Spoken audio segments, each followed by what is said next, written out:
السلام عليكم ورحمة الله وبركاته. عمو جمال عمو جمال قصص جميلة للأطفال. عمو جمال قصص جميلة للأطفال، قصص وحكايات للبنات وللولاد، قصص وحكايات للبنات وللولاد. عمو جمال هحكي لكم قصة النهارده جميلة جدا جدا جدا، بس ساكتة وابراهيم يقول لكم حاجة.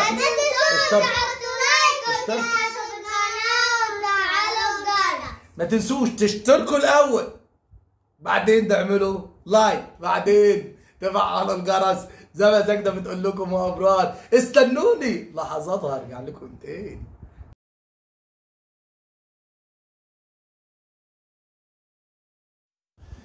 كان زمان في اسكندرية عروس البحر المتوسط. تحية لأهل اسكندرية، اسكندرية أحسن ناس. المهم كان في واحد اسمه أبو صير والتاني اسمه أبو قير. أبو صير ده كان طيب وشهم وراجل وكل حاجة، وكان شغال حلاق. وعمك أبو قير كان شغال يصبغ الهدوم، صباغ. أبو صير ده كان شغله قليل قوي، وكانت الحالة بتاعته المادية ضعيفة، بس كان شهم وكان راجل وكانت كل الناس بتحبه. أبو قير كان صباغ حرامي. كان يعمل ايه؟ ياخد الفستان ولا الجلابية ولا اي حاجة من الناس ويقول لهم اتأخرت في الصبغة، الراجل اتأخر عليا في اللون، الراجل مش عارف ايه، نزل مش عارف ايه. اسبوع يجيب اسبوع، في الاخر يقول لهم ايه؟ الهدوم اتسرقت. الناس خدت عنه فكرة وحشة والناس كرهته، وفي نفس الوقت قالوا له ايه؟ كان عاوزين يضربوه. ابو قير قرر ان هو يسيب اسكندريه ويسافر، وابو صير قرر يجيب اسكندريه عشان يشوف لقمه عيشه.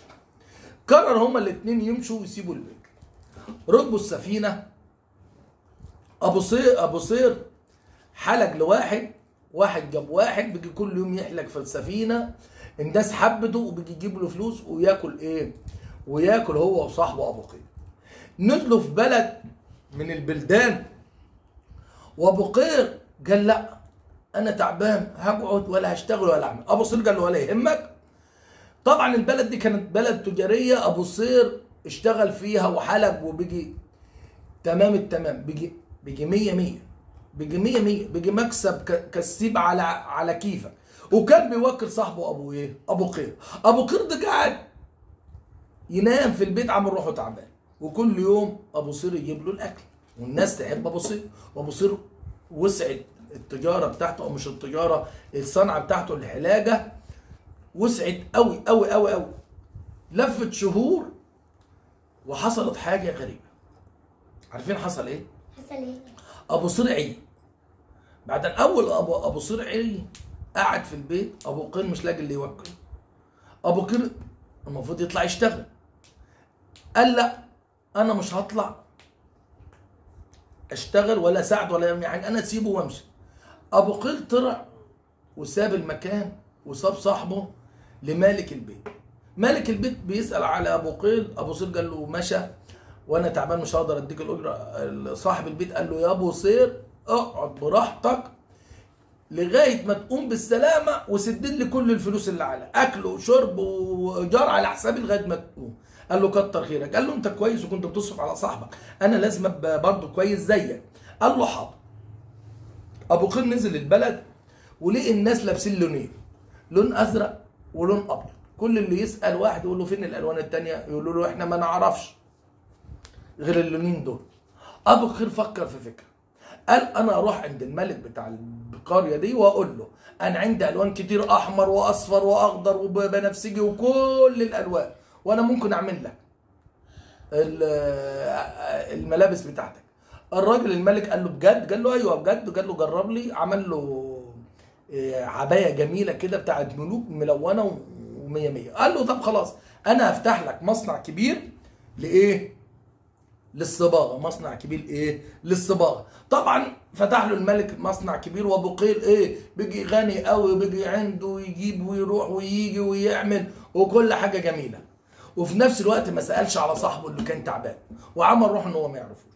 لفت شهور لغايه ما ابو صير وقف على رجله. وقال خلاص لصاحب البيت انا هنزل وهشتغل وان شاء الله اسدد لك اللي عليا.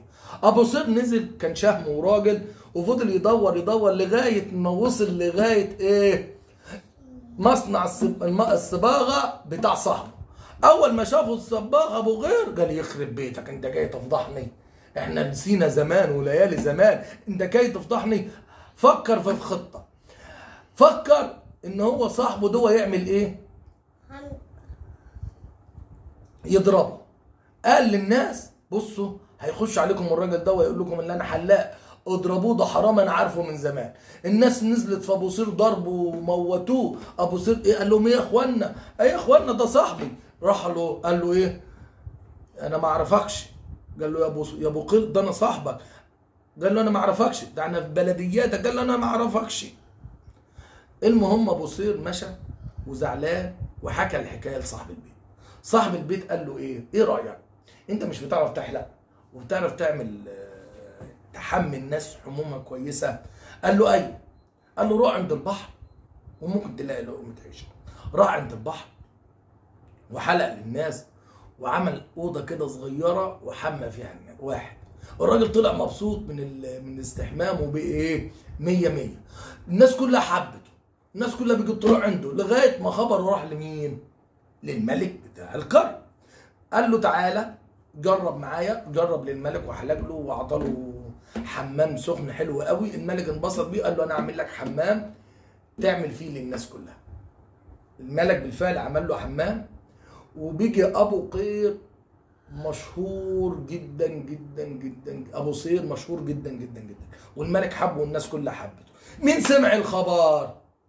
مين سمع الخبر؟ ابو قير. ابو قير سمع الخبر واتضايق واتخنق وقال لا ده انا لازم اعمل له حاجه. ابو قير ده وحش قوي. راح له وقال له ايه رايك؟ اول ما يجي الملك طلع له الموس دوه ويحلق له شعره دقنه وقضبه كده. قال له هيتبسط؟ ابو صير قال له ابو قير هيتبسط؟ قال له ايوه هيتبسط وهيبقى 100. ابو قير سمع ابو صير سمع كلامه وهينفذها. والملك راح لابو صير، وقبل ما يروح له كان ابو قير راح للملك وقال له، عاوزين تعرفوا قال له ايه؟ استنوني لحظه وارجع لكم تاني.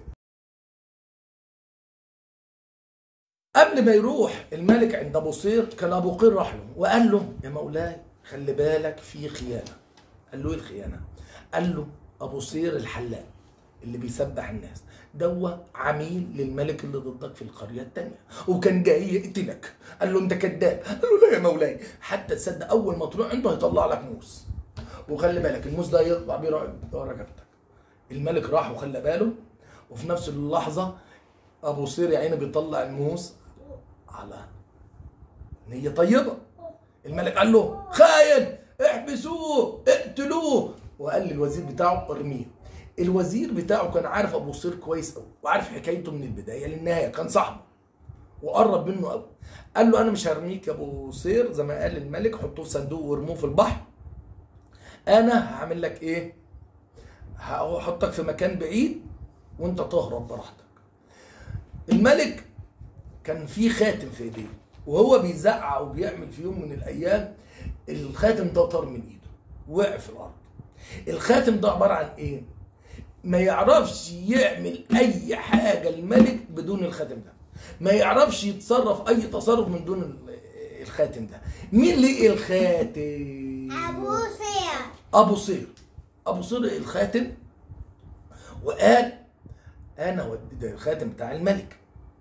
والملك قعد شهر حزين وزعلان ان الخاتم ده بالنسبه له روحه. المهم لجي في يوم من الايام ابو صير الوزير وقال له الخاتم معايا وانا لقيته. قال له لو شافك الملك هيموتك. قال له لا انا اودي الامانه لصاحبها.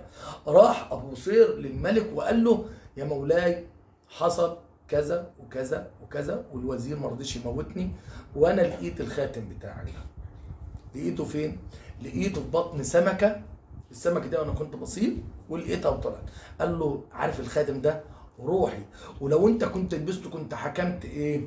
حكمت القريه بتاعتك. قال له لا يا مولاي انا مش عاوز احكم القريه بتاعتك، انا عاوز اشتغل في امان وسلام. قال له بجد؟ طب ما انت كنت عاوز تموتني ليه؟ قال له مين قال لك اللي انا عاوز اموتك؟ ده موسى انا بعمل بيه وانضف بيه الشعر. قال له مين اللي قال لي؟ اللي قال لي صاحبك ابو قير. قال له ابو قير وحكى له كل الحكايه من البدايه للنهايه. الملك عرف ان ابو قير راجل كويس وراجل امين، وخلاه الوزير الثاني مع الوزير الاولاني اللي بيحبوا بعض، وقال له احكموا بالعدل. وجاب ابو قير وحطه في صندوق ورماه في البحر. ودي كانت نهاية الشرير أبو قير ونهاية الخير أبو صير. لو عجبتكم الحكاية مع سجدة وإبرار هيعملوا إيه؟ ما تنسوش تشتركوا في القناة وتحطوا لايك وتفعلوا الجرس. واستنوني في قصة جديدة مع عمو جمال. السلام عليكم ورحمة الله وبركاته.